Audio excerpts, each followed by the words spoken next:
என்னோட பேக்ரவுண்ட்ல இருக்கிற இந்த யூபி மார்பிள் சீட் பாத்தீங்கன்னா இன்னைக்கு லேட்டஸ்டா வந்த மாடல்ஸ் பாக்குறதுக்கு ரொம்ப யூனிக்கா இருக்கும். இந்த கோல்டு எல்லாமே பாத்தீங்கன்னா உங்களுக்கு வந்து ஒரு அழகான டிசைன்ஸா கோல்டு ஃபாயிலிங் பண்ண மாதிரி ஒரு ஃபீல் இருக்கும். நீங்க இந்த மாதிரி மார்பிள் ஷீட் பாத்தீங்கன்னா வந்து இந்த மாதிரி பேனல் மாதிரி பண்ணீங்கன்னா வந்து ரொம்பவே யூனிக்கா இருக்கும். அப்படி இல்லைன்னா ஒரு சைடு வாலுக்கு வந்து நீங்க ஃபுல்லா போடும்போது ரொம்ப கிராண்டா இருக்கும். ஹோட்டல் ரெஸ்டாரண்ட் இந்த மாதிரி இடத்துக்குலாம் இந்த மாதிரி கோல்டு வித் ஒயிட் போடும்போது அட்ராக்டிவா இருக்கும், பாக்குறதுக்கு யூனிக்கா இருக்கும். இது வந்து கோல்டு இது கிளாசி டைப்பு, உங்களுக்கு வந்து 200% வாட்டர் ப்ரூஃபுங்க. இது வந்து நீங்க அழகா ஈஸியாவே கிளாஸ் வாஷ் பண்ணிக்கலாம். மார்க்கெட்ல பாத்தீங்கன்னா இதுக்கு முன்னாடி 10க்கு 4 சைஸ் வந்து இந்த யூவி சீட் வந்துகிட்டு இருந்தது. இப்ப வந்து சைஸ் எல்லா இடத்துலயும் குறைச்சிருக்காங்க. இப்ப 10க்கு 4 கிடைக்காது. சோ இந்த சைஸ் பாத்தீங்கன்னா 9.5க்கு 4. இது யாருமே சொல்ல மாட்டாங்க, நம்ம தான் சொல்லிட்டு ஓப்பனா சொல்றோம்.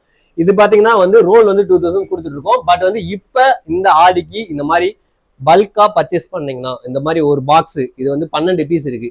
இந்த பாக்ஸை நீங்க ஃபுல்லா பர்ச்சேஸ் பண்ணீங்கன்னா பெஸ்டான பிரைஸ் நம்ம கொடுப்போம். நீங்க நீடு இருந்தா கீழே இருக்க வாட்ஸ்அப் நம்பர் டெக்ஸ்ட் பண்ணுங்க. கண்டிப்பான முறையில் பெஸ்டான பிரைஸ் கொடுத்துட்டு இருக்கோம். நிறைய வீடியோ நம்ம போட்டிருக்கோம், நிறைய கஸ்டமருக்கு டெலிவரி கொடுத்துருக்கோம். நம்ம சேனலை ஃபாலோ பண்ணி கூட பாருங்க, உங்களுக்கு கண்டிப்பா நம்ம பெஸ்டான பிரைஸ் கொடுப்போம். நீடு இருந்தா கீழே வாட்ஸ்அப் நம்பர் டெக்ஸ்ட் பண்ணுங்க. தேங்க்யூ.